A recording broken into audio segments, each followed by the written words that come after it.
man damay ñëw fenn parce que semaine bii ñu dugg yàlla G20 bi annoncé débrayage le 21 ak grève totale le 22 di naqarlu déjà seen camarades yi ñu jàpp ci manifestation yi ñu génn mars di laaj nañ leen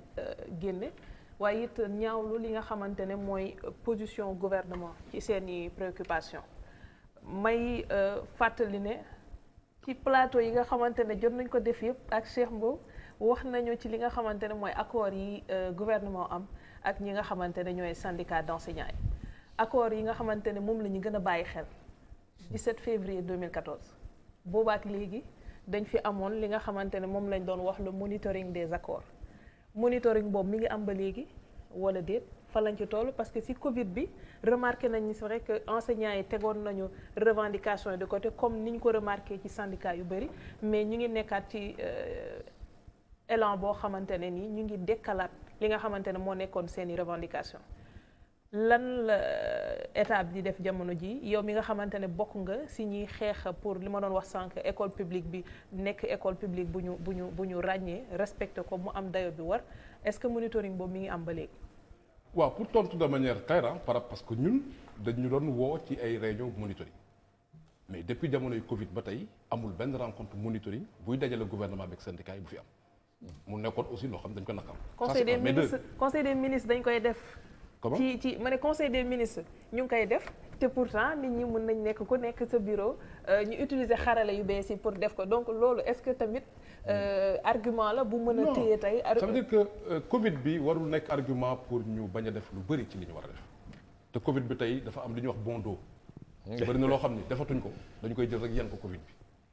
loolu aussi dafa nekk loo xam ne nit mënu ko nangu. parce que yeneen fànn ci dëkk bi yaa ngi wax sànq politique yi dañuy dajaloo seen rencontre yeneen mbir yaa ngi dox donc Covid bi jox nañu d'autres stratégies yi nga xam ne bu nit bëggee dajaloo wala bu nit bëggee avancer loo ay dossier dina ko def ça c'est un aspect. beneen aspect mooy nee nga récemment ñoo ngi dégg ay menaces de débrayage bu war a am suba. ak G20 ak ay grèves. mais pour man li ñu dégg te mu jiitu loolu moom mooy les préavis. xam nga la mooy préavis maanaam un mois avant ñu yëglu ne ñun lii metti na te metti nañu lii bëgg nañ ko ñu faj ko te bëgg nañu waxtaan ci te pourtant waxtaan ubbeeku ci mais très souvent ñun duñu gis sànq li ma doon wax entre góom bi ak feebar bi dañuy def toujours différence dañuy def toujours erreur boobu à mon avis ce n'est pas débrayage bu ñu annoncé qui pose problème mais le fait que duñu traité alerte yi nga xam ne am na un mois ou 2 mois avant ay préavis yu ñu déposé wala ay déclaration bu ko si def wala benn étude bu ñu def duñ ko traité à temps donc dañuy nekk toujours ci ay situation de pourrissement dañuy dem ba mbir bi jaxasoo ba yàqu ñu doog toog di ci wax wala sax dañu si trouver solution ñu jàpp ne nag mbirum école bi pour ñun ñetti mbir il faut ñu taxaw ci bu njëkk mooy sànq environnement environnement bu ñu amul environnement bu approprié environnement nag nekk na ci environnement physique mooy nan lay école bi di mel ak dund mais environnement day nekk aussi fii ci biir tête bi mental ba nga xam ni xel yi dana dal parce que ñi war a avancer ñoo ngi avancer parce que ñi war a def reclassement ñoo ngi koy def parce que donc ñoo ngi traiter les questions enseignantes donc environnement mooy indi dal mooy indi paix mooy indi sérénité deuxième aspect mooy leadership tey da ngay ñëw taxaw ak ministre Aram mu ne la man rek la naa li mu war a léegi yëpp mais Babacar liggéeyagul donc finalement il faut ñu am leadership jamono bi nga xamee ni amoon nañ premier ministre Boun Abdallah au moins amoon na kenn koo xam ne day dajale ministère yépp ñuy sentir lu mu tuuti ay jéego yi nga xam doon na am ci question yi nga xam ne. kon léegi sentirotoo fast track bi ñu wax low track la wala.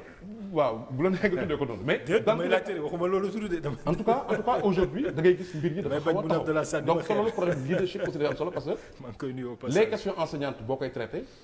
doo ko traité que si benn ministère mais dafay traverser plusieurs ministères donc il y a un problème de leadership mooy indi confiance bi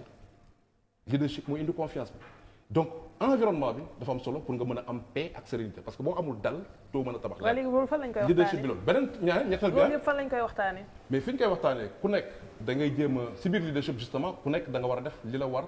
et de manière robuste ça veut dire que ki nga xam ne mooy syndicat li ko yoon may da ko war a def ba mu sës mooy na yónnee préavis na yëglu ni mu waree bu eggee ci fi mu waree yëngatoo na yëngatu ki nga xam ne moom mooy société civile bi. dafa war a def li ko yoon jox ba mu sës mooy na alerter à temps na ko accompagner ak ay propositions ki nga xam ne mooy gouvernement bi dafa war def ay jéegoom ba mu sës mooy point yi nga xam ne jàpp nañ ko dañ ko jéego donc mais maître mot bi pour régler ko mooy il faut que ñu maintenir la communication entre les acteurs parce que bu communication amul évidemment xëy na sax def ngay effort mais keneen ku du ko mën a attester. est-ce que problème bi tey du état bi li mu considérer le G7 comme interlocuteur alors que yeneen syndicats yi ci li ñu doon wax naan élection am na fi de représentativité ñii ñooy ñi nga xam ni moom la ñu war a waxtaanal que beneen kuréel bu taxaw rek daal di ne day def grève duñ ko bàyyee nopp. man su ma yaakaar mbir mu nekkul ay G8 ak G7 ak G40 pour man problème bi moom mooy point yi nga xam ne moom la ñu posé.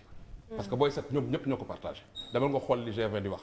nga lire li G7 di wax ak li GX di wax ñoom ñëpp ñooy partagé même point. donc bu fekkee point yi ñoo ngi ko doon résoudre di ko régler ba nga xam ne du nekk les mêmes questions ñaata yoon nga may interviewer ci ay plateau. est-ce que ces accords sont réalisables est-ce que ces accords sont réalisables aussi.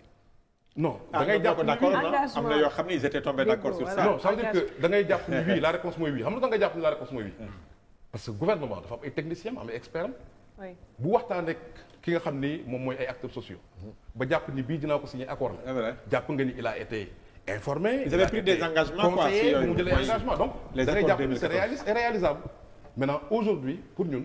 le problème c'est moins G7 à mon avis ak ay G20 mais plus la résolution des problèmes des enseignants. parce que enseignant bi nekk ci suuf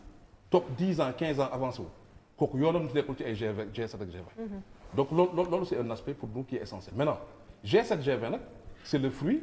d'un plaidoyer boo xam ne yàggoon nañu ko def parce que dañu ne woon syndicats yi dañu bëri. ñu ne nañ dem élection de représentativité.